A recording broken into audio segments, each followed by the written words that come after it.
Can everyone hear me? No? Okay. Yeah, so the first talking points about this year are really about the route. For the first time in Dakar's history, the route doesn't go anywhere. It kind of stays in the same place. It kind of rides around in a circle a lot, and that's something that's, it's really big. It's short. It's shorter than it's ever been. There's probably more sand than it's been in South America. So kind of, what do you think about that, really? I think the reaction on social media to the race being in the same country might have been a bit negative when it was first announced. But, people thinking that because it's going to be in the same country, therefore it's going to be any easier. But I'm sure you can attest to this, for the terrain in Peru, they're not short of difficult terrain there. So even though it's staying in the same country, I don't think it's going to be any easier on the riders at all. Yeah, but for me, I'm sure everyone knows what I'm going to say, because for me it definitely loses a massive amount of the mystique with just being in one rally, one country. It's always been about being an adventure race and going somewhere. So, I think that's quite a negative thing personally. I know that race well, and I know the organisers very well, and there's no question that they're up to something. It's not about this year, it's about their future plans. They don't do these decisions very lightly, and I think we kind of have to watch this space, because I've sat here many times when they've made changes of tack with that race. And, for example, when they went to 450, I was definitely one of the ones that went, well, what are they doing that for? But time has proven that they're not silly. They know how to run the biggest race in the world and the hardest race in the world.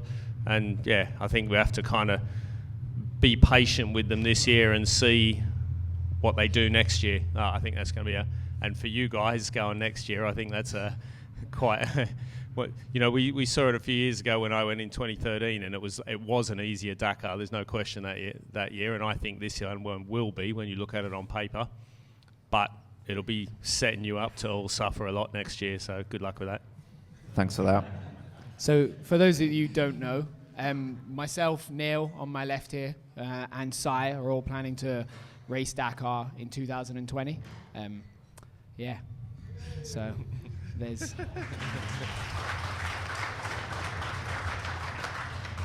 going to be a lot of suffering for you to watch on video camera.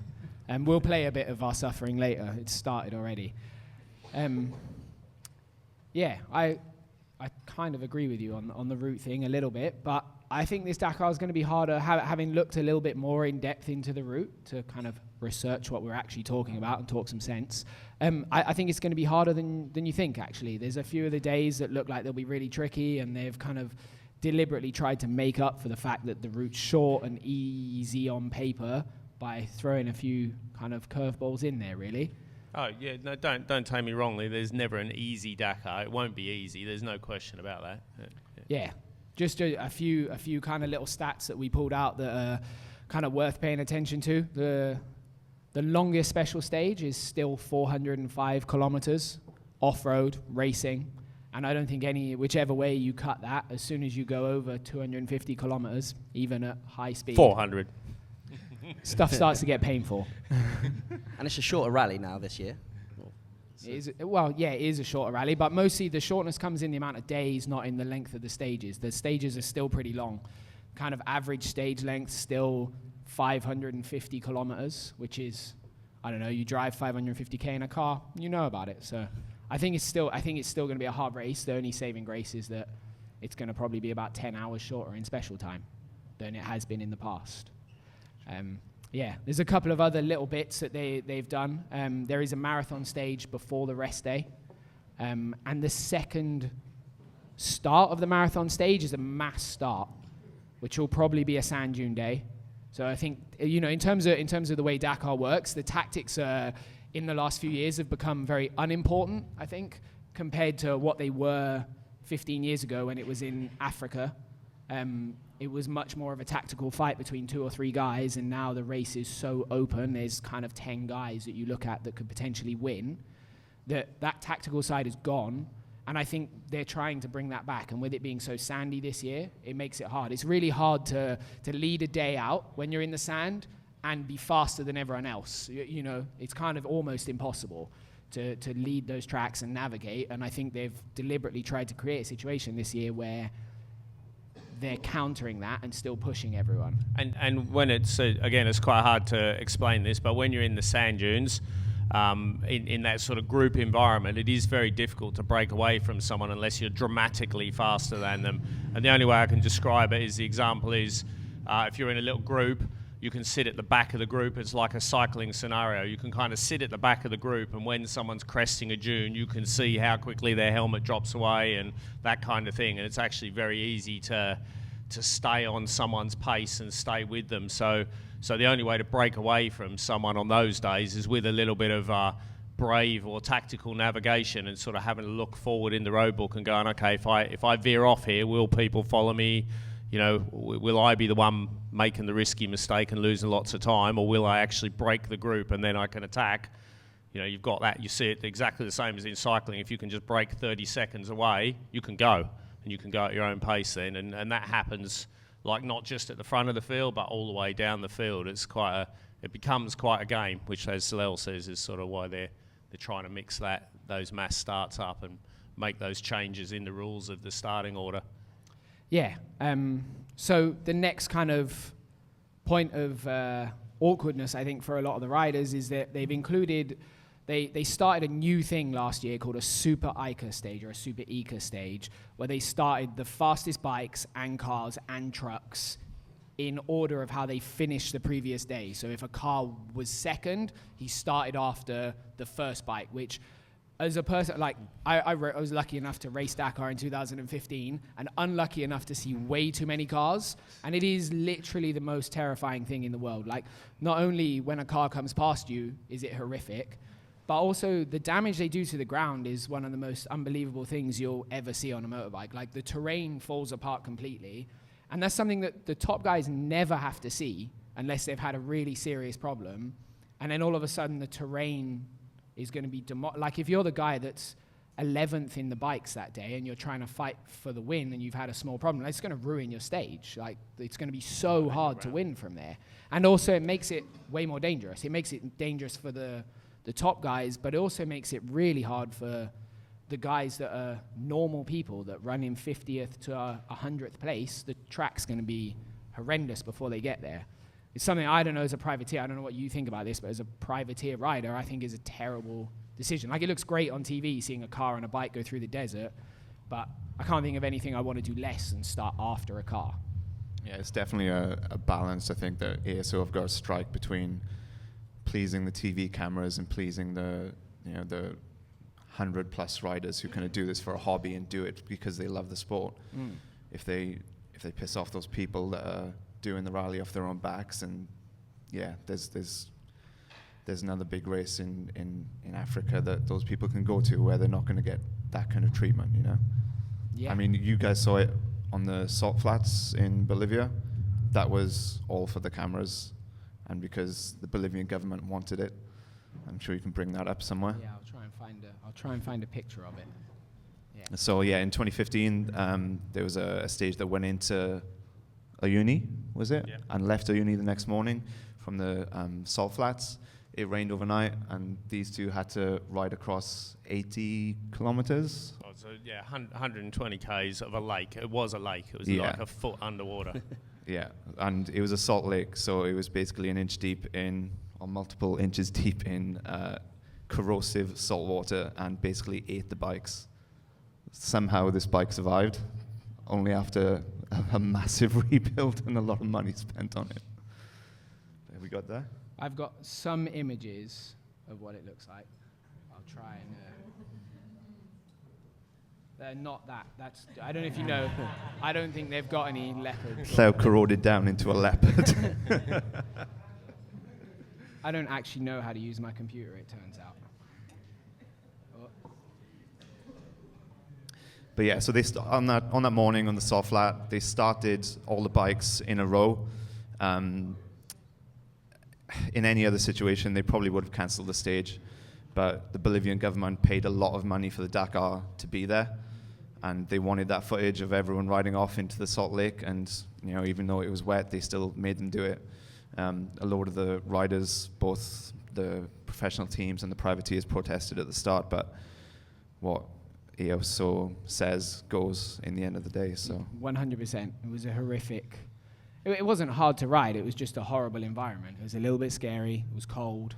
And it ultimately ended a lot of people's races because of money and TV, really. Yeah, so I don't necessarily agree with those things. Yeah, so next point.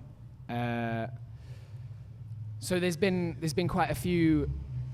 One of the biggest questions that's come up in Dakar in the last few years is to do with the safety aspect. Now, it's kind of a little bit of swings and roundabouts. It's an inherently not particularly safe sport. The point is to go a long way off-road, across places where there aren't people to help you, and you generally do it quite quickly. However, there's a kind of argument that actually Dakar's probably as safe as it's ever been, since in the last 15 years, bikes have got smaller. The safety side of it is really good now. They have field hospital, they have 60 doctors on site, and helicopters and cars, and really good safety equipment on the bike to kind of help you in those situations. But that's kind of, alongside that, there's been a lot of injuries the last few years and people getting away with things that, especially at the top end of the field, it's way worse because they're all trying to win all the time. So there's been a few proposed rule changes. Yeah, so just the first of which is basically these are proposed by a former KTM factory rider called Heinz Kindergartner. He runs a charity called Wings for Life, which he set up after his son broke his back, not racing, I believe. But yeah, they're really, really prominent in KTM's setup. They sponsor all of KTM's team, and they put lots of effort into helping riders that have had spinal injuries specifically. And so yeah, he's made this really big push to kind of change a lot of the rules to try and make it safer. And kind of, yeah, one of the first of those rules is a potential ban on rear mousses. For those of you who don't know, in desert racing, we use like a foam insert in the tires so that you can't get a puncture. So kind of the best thing about that is that it doesn't matter what you hit anymore. Kind of you never get a puncture. So within reason, it's much better system than running tubes. It makes, I think, yeah, life much easier generally, as long as you don't have a moose problem. So yeah, you're the most experienced one here. What do you think about that? Well, it's kind of interesting for me that Heinz Kindergarten is the one driving this, because old statistician here probably knows the answer. But in my memory, he did something like 12 Dakars and crashed out of 10. So he's maybe not the safest guy in the world. Yeah, I mean, again with I'm definitely a fan of ASO and what they've done for the sport in terms of safety. You know, over the years, they've been the ones that have always driven it and changed it and made it safer. And like Lel said, it's no question, it's a dangerous place to go into the desert and try and ride across it as fast as you can. That's an inherently stupid, dangerous thing to do. And that they've done a lot over the years of making it safer.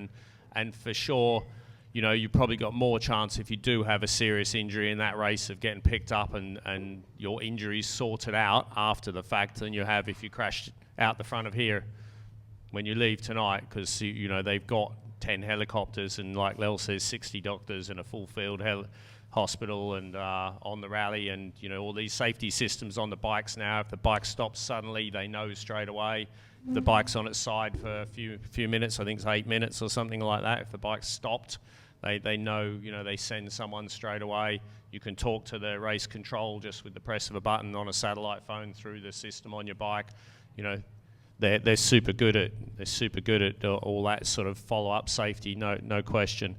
And I'm sure, you know, they always have to experiment with some of these rules and some of the ideas. I haven't really paid much attention to them. I didn't really know about that one. You know, some of them will work out and some won't.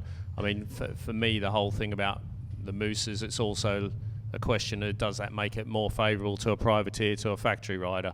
You know, that's always a big question as well. And that's sort of annoying from where we sit when they change those rules that make it harder for a privateer to compete.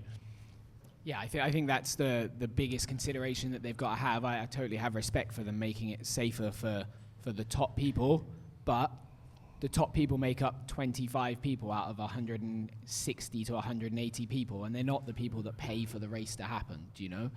No, the cars pay for the race to happen. You can forget about any of us putting any money into it. I promise you that's it. And so the moose is a great example then. So I'd say with that whole moose thing, like if you're a factory guy and you have a moose go, or if you're running on tubes and you have a puncher as a factory rider, your water carrier, like, the way they do the teams now, like KTM and Honda have both got sort of 3 riders in their team. They're riders that they put out there to try and win, and the next 3 are people that can probably still be on the podium, but chances are they're not going to win.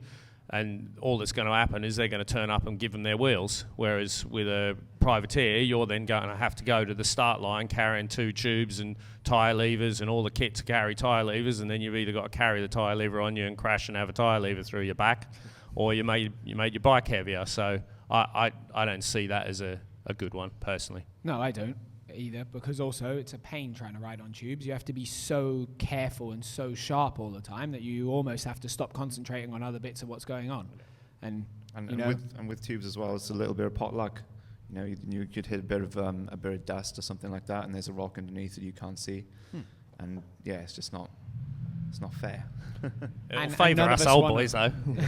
None of us actually want to ride on tubes. That's kind of why we're moaning about it. So the next proposed rule is a one brand standard tire for all elite riders. I'm not really sure what the point of that rule is in regards to safety. I don't see what it achieves, but it's something that's been kind of proposed to ASO as a potential way to slow people down. There's one certain brand of tire and team that have kind of protested that. Apparently it's Pirelli tires have protested it, maybe with Honda. We're not really sure. This is all like a bit secret. People don't like to let this stuff out too much. Basically, Michelin are going to be all for it because they already give tires to 90% of the field anyway. So if they can have a complete lockout, they're going to love it. So I think this next rule proposal is one that's probably going to be very popular with people that don't race, and probably less popular with those of us that like to sleep. And that's to remove mechanics from the race completely and basically make it old school. Everyone has to service their own bike. Neil sounds like he's pretty... that, yeah. I'm up for that. Yeah. And or the kind of counter to that is that there's time limits on the amount of time you're allowed to work on your bike, so it'll kind of potentially count towards your stage time as well. Or if mechanics are allowed to work, then it's really strictly defined what they're allowed to do and how long they're allowed to do it for. I mean, you did a load of Dakars without a mechanic, and you looked old as hell when you came back. I did one with a mechanic, and I'm really glad I had a mechanic, because there was definitely times I came in and I just gave my bike to someone else and went and slept, basically, immediately.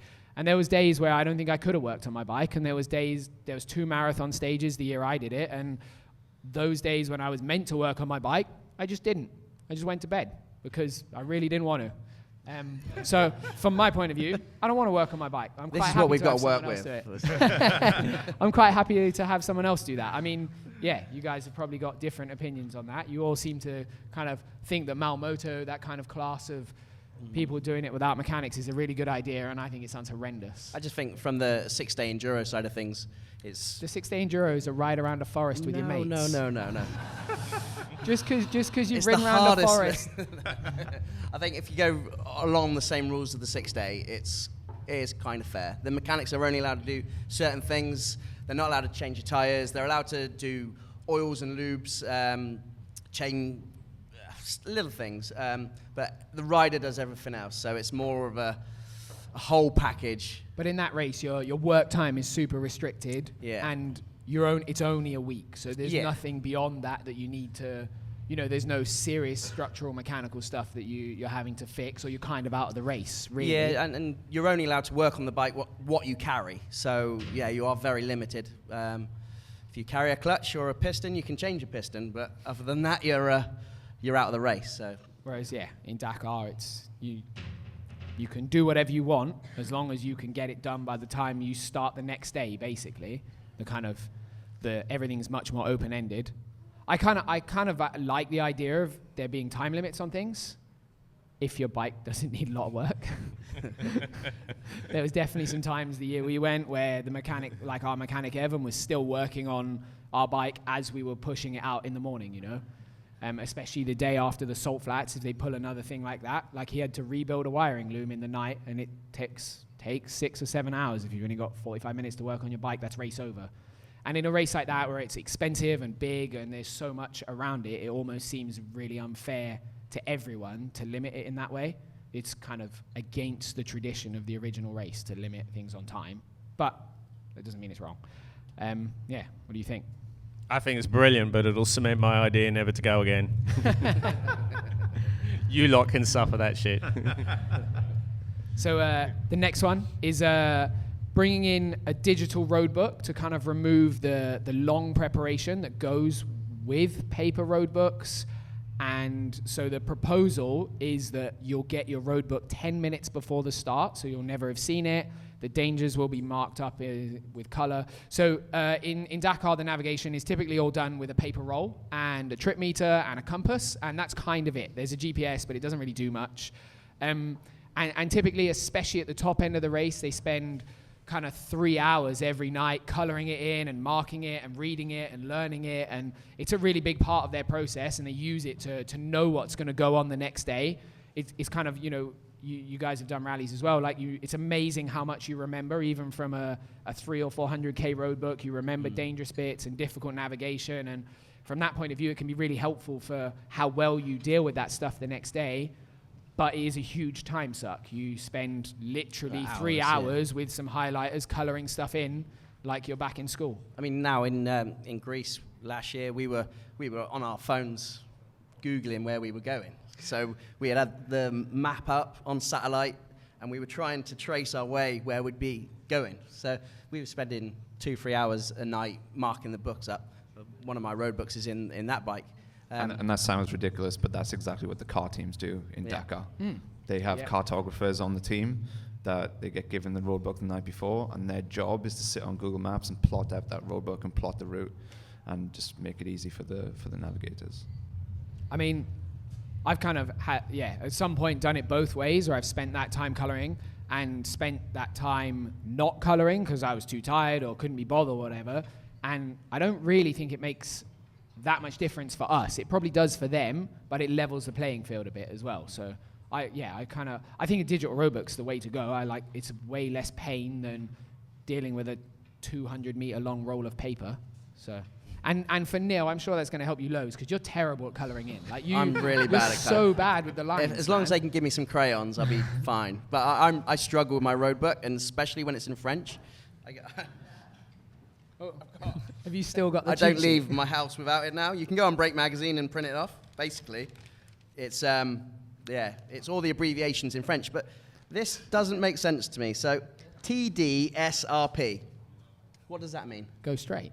Yeah. Why don't they just go straight? How does that not make sense to you? It's rubbish. It's rubbish. Yeah, we've got that if anyone wants to have a look at it at the end, and we've got some road books in the bikes here, so you can have a bit of a look at what a road book looks like. We'll do a kind of a little masterclass in how navigation works, if anyone is interested. But you obviously have done way more rally racing than us with a paper roll as well. So, and you struggle to read anything that's within 50 feet of you at this age as well. So, how does that affect you? Who said that? Yeah, I think I kind of go with what you said, Lel. Like, I've done loads of stages where I've spent the time studying the road book the night before, and I've also been in that situation where you've worked on the bike all night, and I've literally gone off the start with the road book in my pocket and then stopped after the start of the special and put it in the bike then. So, I've kind of had both sides, and I think it's a really good thing for all the privateers if they take that problem away, because it does take a massive stress out if you can't do anything with the road book. You've just got to put it in and follow it. I'm not sure about the safety for the guys at the front, because I think, when you have had time to study the road book properly, like Lel says, it is amazing how much of it you can retain from studying it and sort of, understanding the road book. And for sure there's like real dangerous points or real difficult navigation points that you're coming into, and that does make you shut the throttle off a little bit. And for sure the guys, if anyone's watched any of their little preparation videos in the last couple of months, these days at the front of the field, there's no question that they're holding the throttle wide open, even over blind crests and everything, unless it actually says triple caution in the road book. They don't shut off, which is why sometimes they have those massive crashes, and the helicopters seem to know exactly where those points are. Dude, the only time I ever saw a helicopter was either on a really dangerous piece of track or as I was crashing. I never saw one any other time. Yeah. So next on the list, and this is something that I think has been tried before unsuccessfully in cars and bikes, and that's to put a maximum speed cap on the event. So the proposed speed cap is 155 kilometers an hour, so just under 100 miles an hour. And currently the top bikes, the factory bikes, are capable of running 185-ish on the dirt. And every year for the last 5 years, there's been a bike with a picture of a speedo where it's 183, 187, max speed, something like that. And on paper, it seems like a really good idea, but I don't think it is. And I don't think it is because I don't think people they don't have the big crash when the track is easy and you're capable of going flat out. You know, the dangerous bits are the bits that are that medium speed. And yeah, the bits where it's hard to read the terrain and it's maybe 120, 130, 100 Ks an hour, those are the times you see people having a crash. You never see someone have a crash on a big flat fire road that's basically the same as tarmac. And that's the time where you do 160 or 170 Ks an hour. You do it when it's basically the same as riding on the street. It seems like a kind of almost a counter safety measure because they're proposing that if you go over that speed, you'll get speeding penalties, which means you're going to sit and watch the speedo, trying not to go over the speed. It's the same as the speed on the motorway. If you or on any public road, if it's a 30 and you know there's a camera, you sit as close to 30 as you can. And as soon as you make it a race, you're only going to make that worse. Especially if I saw you, I would literally sit at 159. And then crash in Jerez on the flat ground? No, okay. No, we won't go Yeah, there. I mean, I might be wrong in this. I might just be stubborn because I like going 100 miles an hour. It feels wicked. But yeah, it kind of seems like a countermeasure, making something... There's other ways they could be making it safer to reduce the speed that don't include putting a speed limit on it. Yeah, I'm totally in agreement. I'm not going to be spending that much time at that kind of speed, but I can imagine for the top guys, like when you're going that fast, you have to concentrate and you need your full concentration, and watching the speedo isn't going to help. And even if it was a beeper like you do in the speed zones in Dakar and stuff like that, I mean, I'm sure a lot of you watch Formula One, and when you're watching the qualifying laps, and you can imagine if Lewis Hamilton was going for a pole lap and his engineer was in his ear, kind of singing a song to him or something like that, it wouldn't be helping. So even if they weren't watching speedo physically and if they were listening out for a noise, it's still a massive distraction in a scenario where that rider needs its full concentration really on the job at hand. Yeah, I mean, the only way I can see that can work is if it's an electronic limiter. And it knows how fast you're going, and when you exactly like a truck on the road, it gets to 155 Ks an hour, and the bike just won't go faster. That's the only way that can work and be safe, is that if the rider's kind of control of it is removed. But yeah, I don't really think the top speed is the big deal. The top speed, yeah. Yeah, so the next kind of proposed change is to remove some fuel stops to basically make the distance longer, or just lower the amount of fuel stops, not increase the amount of fuel, but just lower the amount of fuel stops to bring the average speed down. And again, this is a bit of a strange one because the fuel stop distance is set not because the bikes can't go the distance, but it's set because they basically, when they did that, they introduced a compulsory stop period. So when you stop for fuel, you have to stop for 15 minutes and take a rest from riding, basically, and normally that works out between 2 and 4 hours of riding. For me, I think that's a really good thing to have that compulsory stop. You make sure you eat and you look after yourself a bit. And if you make that longer, you're pushing the amount of time that people have to ride for without stopping, because nobody that's trying to win a race is going to stop voluntarily. They're going to go and go and go, and potentially you push people to get more tired and more dehydrated and more likely to crash than they were. I don't know.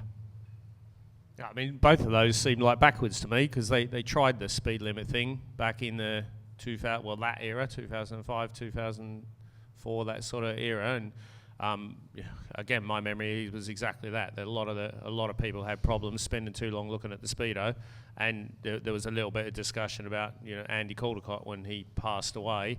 That was exactly the scenario he was in, where he was sat right on that speed limiter, and then he hit something he didn't see. And the fuel thing's the same. That was a direct reaction to back in that era when a lot of the fast guys did lose their lives. Meoni was kind of one, and there was a whole bunch of those guys, and they all crashed straight after a refuel because they were going out having sort of gone through that bit of you always lose your concentration a little bit when you have that 15-minute stop for sure, and you fill your Camelback and everything, but then you go out with a bike that in that era when we had 50 litres of fuel on the bikes because the fuel distances were 350, so you'd come into that refuel and leave with the bike that was 50 kilos heavier, and you ride out at the same speed you ride in, but with your heart rate low, and then people were crashing just straight after so it just seems like something that's been done, and I can't see any sense in that. I don't know where that's come from. Well, Heinz Kindergartner. So those are kind of all the rules. It doesn't really seem like many of them are particularly good ideas. I kind of had a thought that there's a slightly bigger problem in rally racing in terms of it being a professional sport, and it's kind of a similar problem that they have in cycling as well, in that there's no financial depth. So if you're a professional racer, you have to, it's very different for us because we're coming at it from the point of view as we're doing it as something we love, but for those guys, it's their job. There's 25 guys that go to Dakar and race rallies all year, and they're paid to be there, and they're paid very little, pretty much unless they win. There's no prize money in Dakar outside the top three. The winner is 50,000 euros, second place is 25, third place is 10,000 euros, and then it stops. That's it. So if you don't finish on the podium and you get your 20,000 euros for racing that year, you took a huge amount of risk to not really make much of a career out of your job, if that makes sense. Like, you can do it for a few years, it's high risk, you're probably going to get hurt at some point, and it kind of seems like they would make the race much safer if it was much more valuable to come in 7th place than to have to come on the podium, Like, everybody's they're riding for their job every single day, and they're trying to get on the podium for those reasons, and it just kind of seems like that doesn't have any longevity. Where they have the same problem in a lot of other niche sports, and I think that's something that needs addressing more, personally anyway. I mean, I don't know if you kind of see it that way or not, but yeah, it seems like a much bigger problem than anyone's kind of paid attention to, because the concept of a large group of professional rally racers is relatively new. It's only the last kind of 5 to 7 years that has been more than 5 guys whose job it is. Yeah. So yeah, that's kind of something that's worth thinking about, really. So the kind of more exciting bit is starting to talk about who's going to win, and more importantly, why KTM keep winning and no one else does. I think this is quite an obvious thing now. They've won 17 in a row. But more importantly than just winning 17 in a row is that they've been utterly dominant through the field since 2001. That was the first year KTM won the race, was 2001. They've won it 17 times since then. And 11 of those years, they've had every podium spot. It's been a KTM. That means that there was 6 years that they didn't have every podium spot. They've had 2 out of the 3 spots every year. Yamaha have been on the podium 3 times, Honda twice, and Aprilia once, which I don't think most people remember. Aprilia did make a relatively decent rally bike once. So clearly, despite the fact that Honda in the last 5 years have spent 25 to 30 million euros trying to beat KTM, they've failed miserably. So firstly, do you think that Honda can beat KTM? No. Next question. Why? I just a little bit of background as well. Maybe people don't realise, but I've given Heinz Kindergartner a bit of a hard time there. But one thing that he did, he created that whole rally program for KTM back when he was racing, and that's what they've done so well. Is it's not just about their factory riders. KTM have made a package where they can sort of fill the whole field with KTMs. So basically, when you go and buy one of these KTM rally bikes off the shelf, which are the only people that you can go and walk in and place your order and buy a purpose-built rally bike nowadays, That took them a good 10 years to come up with that. But you buy that bike, and that money from that bike goes into, it doesn't go to KTM at all. It literally goes to the KTM rally race team, all the funds from all those bike sales. And so that funds them having 5 trucks on the rally, and there's a couple of trucks that are focused for their factory team, the 3 or 4 guys that they put out there to win, but the other 3 trucks are there for all the privateers. So everything costs, but you pay them a little bit of money, and that gives you access to the spares truck. And so as a privateer, it's not necessarily the cheapest way to go to Dakar, but it's definitely a very easy way. And so what they've done in the last 25 years is they've filled the field with KTMs because of that. And then that kind of then feeds their factory riders. So the guy that turns up and pays for his privateer ride and turns out to be a top 10 guy, then sure enough, 2 years later, he's on the factory team. So they've just made this whole, they've made this whole system and this whole machine, and it's a very, it's a very family feeling there. There's so much support. Like you can definitely, for us going as privateers, we were, the last time when Lel and I went, just a great little example, we were on the carburetor bike, and they now had the fuel injected bike. But on the first day, I went up and spoke to Roland, who's one of the mechanics that's been on the KTM team for the duration, 25 years, and sort of said, what jetting should we run? And he gets his notebook out and gives us the jetting settings for that bike for every day of the route, everywhere the stage is going that year. And that's just for, some guys that are going to be coming 50th or whatever. They've just got that, it feels like they've made that rally a sort of KTM family event. And that's why they've dominated, because they've just got the whole package wrapped up. It's not about their 4 guys. Whereas if you look at what Honda's doing, even this year, I saw their press photos today. They got their 5 riders and 60 staff. But honestly, you go onto the bivouac, you won't be able to get anywhere near those Honda bikes or talk to anyone in the Honda team. It's like it's all fenced off, isn't it? You have to stare from a distance. Whereas the KTM one, you can walk over there and chat to the race director and the team mechanic, no matter who you are, sort of thing. So I think that's for me, that race, even though we've said it's less tactical now than it has been, it is a tactical race, and it is a race as well, where even though everyone's trying to win and everyone's trying to go as fast as they can, and the person in 49th doesn't want to finish 50th, he wants to finish 48th, that's happening right through the field. But still, you're in the desert on your own, racing against the elements first and foremost. So, people look out for each other in that environment, and I think for me that's where it's hard for anyone to touch that. Okay, yeah, interesting points. So obviously one of the big things that Honda have put a lot of money into is building a really great bike, and they've got that, and they've got some of the fastest riders. You still don't think they can win. I think for the last 5 years in a row, you've picked a Honda to win, and you've been wrong. And Neil doesn't. I don't think. With the Honda team, they're all kind of separated, aren't they? So yeah, Brabeck's in the States. Beretta, you don't hear from him. You don't see much where you see all the KTM, riders all together, being social together, training together. Where you don't, the Honda are totally split apart. Okay, so the other kind of team that's come to prominence in the last few years is the Yamaha team, which is based out of France. We were very lucky. They let us test their bike earlier this year, and you rode it, and it was it's amazing. good. Yeah, it was brilliant. It was good fun. And I think we saw it in last year's event. Their bike is good now. It's not what it was 2 or 3 years ago. Like, that's a bike that can win stages. It's going to be good in the dunes. They've got some great riders. So the same question: can they win? Yes. Thanks. So what's the difference? I think if anyone can knock KTM off, it is Van Beveren on the Yamaha this year, and a little bit because the sand. He's a beach race specialist originally. He's super fast in the sand. Like you said, the bike's good now, and I think they get that a little bit. Actually, I think they get the whole team working together and working for each other. I think they've seen that difference.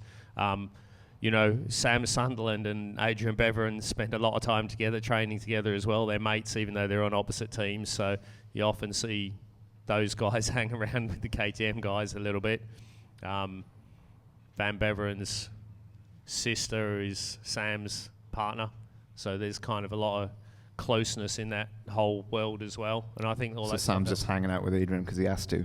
Yeah, basically. Yeah, okay. But I think the bike's good now. He's strong. We saw last year he has got the outright speed, no question about that. He can navigate. If anyone can do it, like my money's on him, to be honest. Okay. So there's a couple of other kind of factory teams that are there, and without being completely dismissive of them, you don't look at and think that they're going to win. One of those is the Hero team, the Indian motorcycle brand Hero. They have a factory team with a bike that used to be called a Husqvarna and is now called a Hero. And they have some good riders as well. And the bike is still relatively good. The old version finished 7th last year. So you think they can win? No. Yeah, no, I don't think so. That's a dumb question. And the same, there's another French brand called Cherco. They have a factory team. They have some decent riders, one of whom used to be a Honda factory rider. But again, I think the bike isn't there. It's nice to see that there's a factory team there, but I don't really think they stand a chance. But that kind of whole conversation about Honda and KTM and Yamaha leads us very neatly into our kind of last main talking point, and that's the riders. You forgot one little manufacturer, really. Who's that? The white KTM. The white KTM. Oh, Husqvarna. I forget that they exist. They've got some good riders. They've got some great riders, but they're one still of a KTM. them's on my list. Is definitely. Yeah. So Husqvarna have a factory team as well. It's a KTM, but white. It looks better because it's white. And they've got a superstar rider in Pablo Quintanilla. So yeah, it kind of leads us neatly into those riders and kind of who you think is going to win. I think at the moment, one of the things that's become quite amazing with Dakar is that in the last 5 years, the field that can win has expanded massively. You know, there's people winning stages left, right, and center. There's new guys coming in all the time. And now I think you look down the lineup and there is genuinely 10 guys that if the race goes well for them, they could win. Makes it very hard to pick, but I'm still going to make you pick a top 3. I think so. Yeah, that's on you. So I'm probably like a bit of a super fan, obviously, but I'm like you guys and these guys are now. So before I started doing Dakar, I used to watch these videos and know who was going to win and what was going to happen and be excited by all that. And then what these guys are going to find out next year, like I did, is when you go and race it, you don't give a shit about any of that. You don't know who's winning. You don't know anything about the race. You're just trying to survive until you come back and watch it on telly after the race. So that's why these guys probably know more and have more of a clue than I do. Isn't that your early memories of Dakar, watching him watch videos after the Dakar? That's literally the first memory I have of a TV. Love that story. Is watching him watch Dakar. But I think it's it's the hardest race in the world to pick a winner, like, because it's not like watching MotoGP or the Supercross or Motocross, because like so many of them, the smallest thing can change and the fastest guy can crash out or get lost in an instant, which is what does make it really cool to watch for the whole 14 days or 10 days. You're like actively avoiding the question here. Yeah, I'm good at that. Okay, so I'm going to go Van Beveren. Van Beveren, I'm going to say someone's going to knock KTM off. It's going to be him. And the rest of the podium? Quintanilla, because we haven't really talked about Quintanilla, but like Neil mentioned him, Husky factory rider. He's 3 times World Rally Raid champion. He's been so close so many times. He's fast. He's consistent. He's got the best bike because he's got a white KTM. And then Toby for 3rd. Toby Price. Interesting. So the form book for Dakar this year is a little bit dictated by the World Rally Championship. They don't translate very well. The World Rally Championship rounds are much, much shorter. On paper, they don't look that much shorter. Quite a lot of them are between 5 and 7 days. This year, it's 10. But when you look at the actual amount of race time, normally a World Rally Championship works out about 1/3 of the race time of Dakar. So kind of putting together 13 to 17 hours of racing is much easier than putting together 40 to 45. On the form book, Toby Price is by far the quickest guy at the moment. He's got 2 seconds and a first out of the last 3 rallies that ran. And then he broke his wrist. So he broke his wrist like a month ago. He's not in very good shape. He's a little bit like Neil. He's really good at eating baked goods. So it's a little bit of a question over his fitness. I noticed you didn't pick a Honda rider anywhere near the podium there. Not even close. No. All right. On yours. Barada. Boom. Yeah, my name's Simon Hewitt, and I've got a man crush on. There's a Honda rider called Joan Barada Bort, and yeah, he's pretty unreal, really. I mean, was he 5th on the list of all-time stage wins on Dakar? He's currently the 6th on the most stage wins on a bike ever. 21 stage wins, but he's never won the Dakar, and he's never even been on the podium. He's never been on the podium. He's ballistically quick, and I want to see him win it, much in the same way as when I watch the Football World Cup. I want Argentina to win because I want Messi to get a World Cup, because he is arguably the greatest, and you want to see the greatest sportsmen and women kind of accomplish those great feats, and I think Barada is one of those guys. I think this year could be his year. It's not going to be his year. Shut up. So on the Peruvian stages last year in Dakar, there were 24 waypoints on those first 5 stages. Barada won 11 of them, some of them by 2-3 minutes. And bearing in mind, a waypoint is maybe 30-40 minutes, and to be that far ahead of the second place guy, it's like Marc Marquez winning a MotoGP race and lapping up to second place. It is absolutely mental how quick he is. And then crashing out on the last lap. Yeah. I will glaze over that bit. It's fine. But yeah, he's an incredible rider, and It's also worth noting that he did that last year with a broken wrist. So he broke his wrist like 3 weeks before the start. yeah. And started the race with a broken wrist and still managed to win 3 days out of the first 6. Exactly that. Yeah, and And then he crashed again. Yep, And didn't finish. Enough of that. Come on, be nice to him. but yeah, and another little stat about him. An incredible feat that riders can achieve when they race Dakar is to win a stage by 10 minutes or more. Only 4 people have done it since the race has been in South America. 2 obvious ones, Comer and Dupre, because it was basically those 2 for 5-6 years nearly. And then 2 other riders have done it since then. Toby, obviously incredible, and Barada. And it's the same 4 riders that have won a stage, had to lead out the next day, and won that stage as well. And again, it's a properly exclusive club that Barada's in. And yeah, I'd really like to see him get his Dakar win. So I'm going Barada first. I'm going Van Beveren second, because same reasons as Size outlined. And third, history tells us there's going to be 2 KTMs on the podium, so I'm going to have to put Price on the podium. I think his broken wrist is going to take that 5% off his speed, and he's going to steady off a little bit, and that's what's going to put him on the podium and not push too hard for the win. What about you now? Oh, I've got a few. I've got my top 3 that I want to win, because Toby, obviously, he's a bit of a unit like myself. He likes to party. He's got a mullet. A moulet. And I just like him. He's just fun, isn't he? But no, realistically, I think Sam, because the dunes, he's so quick in the sand. I know there is top 10 is really hard to pick, but Sam, because of his riding in the dunes. Van Beveren, again, because he's rapid and his navigation's on point there. And Quintanilla, because You picked 4 people for the podium there, he's mate. fast. And then Andrew Short, because he's a legend. Then Braybeck, because he's fast. And Do you just want everyone on the podium? You just want everyone there? I'm going Sam, Van Beveren, and You got to Quintanilla. remember in your That's last Break That's magazine it. video, he did have a bit of trouble with numbers, didn't he? He does have a I bit don't of do trouble with numbers. I don't know numbers. if anyone's seen our first Dakar video, but Neil is really bad with numbers. Like, Oh, really bad. No, really, really bad, yeah.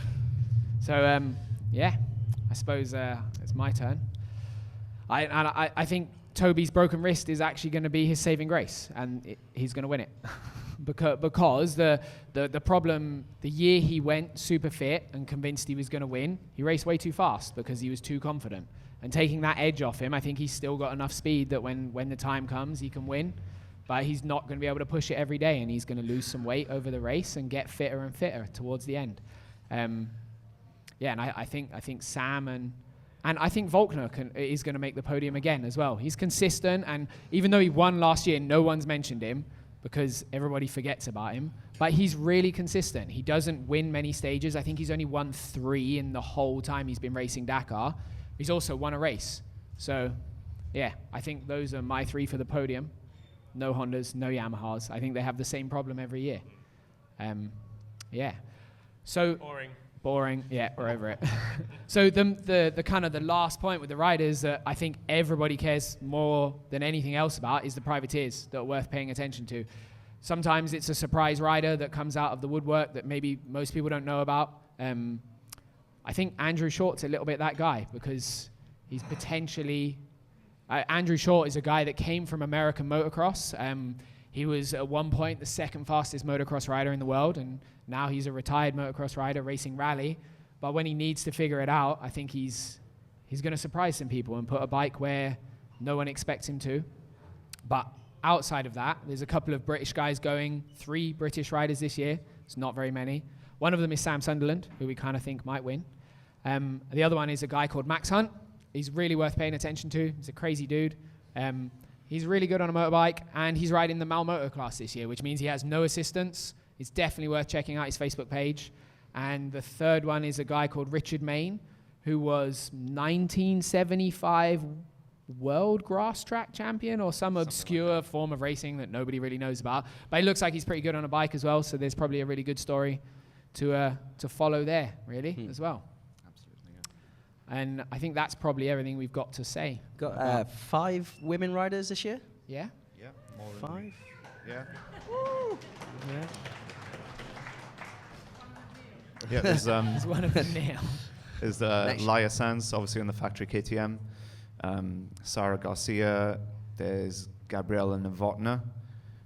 Anastasia Nifontova. I'm glad you're saying it because I've not got that. A local Peruvian girl called Gianna Valerda, I think. And so yeah, keep an eye out for them. 2 of those ladies are actually going in the Mal Moto class as well. So yeah, fair play. And Leg, and she can definitely get top 5. Oh yeah. Yeah.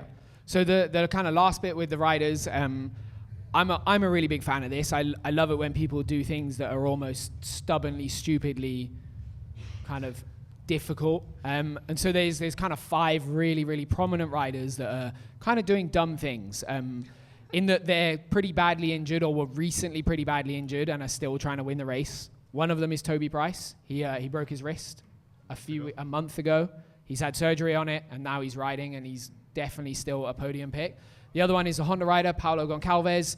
He had his spleen removed a month ago. He's still riding, which is, I think, insane. Franco Kaimi, he rides for the Yamaha team. He broke his femur 8 weeks ago, and he's had a rod put in it, and he's going racing, which is also pretty dumb. Leia Sanz was kind of cleared of Epstein-Barr virus a month ago, so she didn't train for almost a year, and a month ago she decided she was still going to ride, which is pretty impressive, to be that ill for that long and still try and race. And the last one is Kevin Benavides, who 2 years ago I think all of us looked at and were like, he's going to be the guy that's going to win it for Honda. He's an incredible rider. Second last year. Amazing rider, super fast. But he had a bit of a mental breakdown earlier this year, which is the first time it's kind of happened publicly to a Dakar rider in probably 15 years. He had a crash. He thought he broke his femur. He pulled out of the race, and he hadn't broken anything. And then he wrote a really long Instagram post about it where he kind of questioned what he was doing and why he was taking all these risks, and then kind of glossed over it, and nothing's been said about it since. But clearly that's still there in some capacity. I don't think you suddenly fix that stuff. So yeah, I take my hat off to those people that are dumb enough to have broken bits of them and then still try and ride across the desert. Someone else sat at this table a bit like that. Yeah, I'd never do that. So, yeah, that's the end of our chat.